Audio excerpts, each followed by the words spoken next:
পৃথিবী বড় স্বার্থপর, দুনিয়া বড় স্বার্থপর। দুনিয়া কাউরে জায়গা দেয় না, দুনিয়া কাউরে জায়গা দেয় না। এত মজবুত পাইলিং করে যেই বিল্ডিং বানাইলাম, দুনিয়া তারে থাকতে দেয় না। যা বেটা যা, যা তুই লাথি দিয়া বাইর করে যা, কবরে যা, কবরে যা। দুনিয়া কাউরে থাকতে দেয়। দুনিয়া কত ক্ষমতা ধরকে মাটির নিচে ফেলায় দিছে, দুনিয়া কত সম্পদ আলাকে মাটির নিচে ফেলে দিছে, দুনিয়া কত সুন্দরী নারীকে মাটির নিচে ফেলায় দিছে, মাটির সাথে রেজা রেজা করে ফেলছে। আজ আর চেহারা নাই, আজ আর রূপ নাই, আজ আর যৌবন নাই, আজ আর ক্ষমতা নাই। এমন বাদশা ছিল পৃথিবীতে যার হাতের আঙ্গুলের ইশারায় মানুষের গর্দান উড়াইয়া দিত, যার হাতের ইশারায় উঠত মানুষ, বসত মানুষ। আজ বাদশারা নাই, আজ সম্পদওয়ালারা নাই, আজ মালওয়ালারা নাই। দুনিয়া কাউরে থাকতে দেয় না, কাউরে না দোস্ত, কাউরে দেয় না। দুনিয়া দাদারে আমার থাকতে দেয় নাই। আমার দাদারে আমি দেখছি, আজ আমার দাদা নাই। আমার নানারে আমি দেখছি, আমার নানা নাই। আমার দাদিরে আমি দেখছি, আমার দাদি নাই। আমার নানিরে আমি দেখছি, আমার নানি নাই। আমার বাবারে আমি দেখছি, 14 লক্ষ টাকা বাবার পেনশনের আমি সব ডাক্তারের পিছনে খরচ করে ফেলছি, বাড়ির ফসলের জমি বিক্রি করে ফেলছি। আমার বাপ যেন না মরে বারবার বারে হসপিটালে নিছি, কিন্তু দুনিয়া আমার বাপকে থাকতে দেয় নাই। আমার বাপ কবরে চলে গেছে।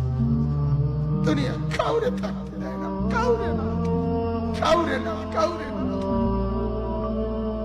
কাউরে না। আমার বাপ দুনিয়া কাউরে থাকতে দেয় না। তুমি থাকবা না, তুমি থাকবা না।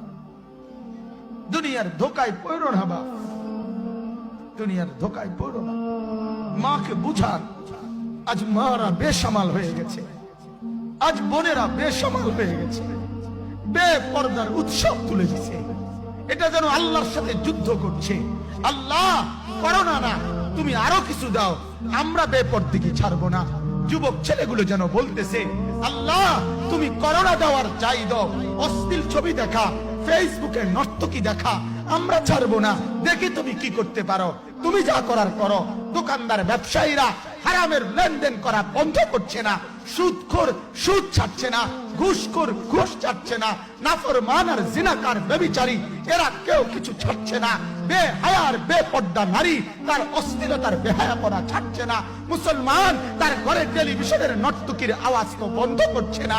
হায় করোনা কিভাবে যাবে, আযাব কিভাবে যাবে বলেন, বলেন, বলেন আপনারা। আমার বাপ ফেরাউনের উপরে তো আযাব এতদিন ছিল না, নমরুদের উপরে আযাব এতদিন ছিল না, সাদ্দাদের উপরে আযাব এতদিন ছিল না, কারুনের উপরে আযাব এতদিন ছিল না, লূত আলাইহিস সালামের কওমের উপরে আযাব এতদিন ছিল না, হুদ আলাইহিস সালামের কওমের উপরে আযাব এতদিন ছিল না, নূহ আলাইহিস সালামের কওমের উপরে এতদিন আযাব ছিল না।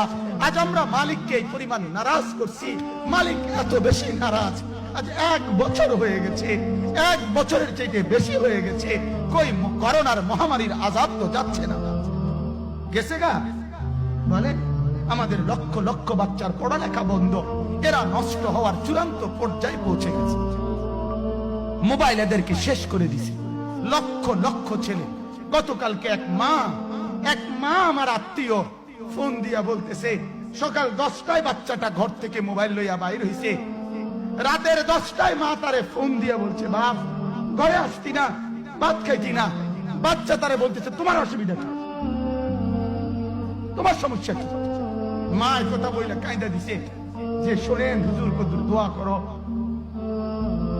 এক বাচ্চা, এক ছেলে, সে যদি তার মাকে কথা বলতে পারে, তার মানে গুনাহ তারে এত মজা দিয়া দিছে, ফেসবুক তারে এত মজা দিয়া দিছে, ইউটিউব তারে এত মজা দিয়া দিছে, নর্তকী তারে এত মজা দিয়া দিছে, গুনার দৃশ্য তারে এত মজা দিয়া দিছে, সে মাকে ধমক দিচ্ছে।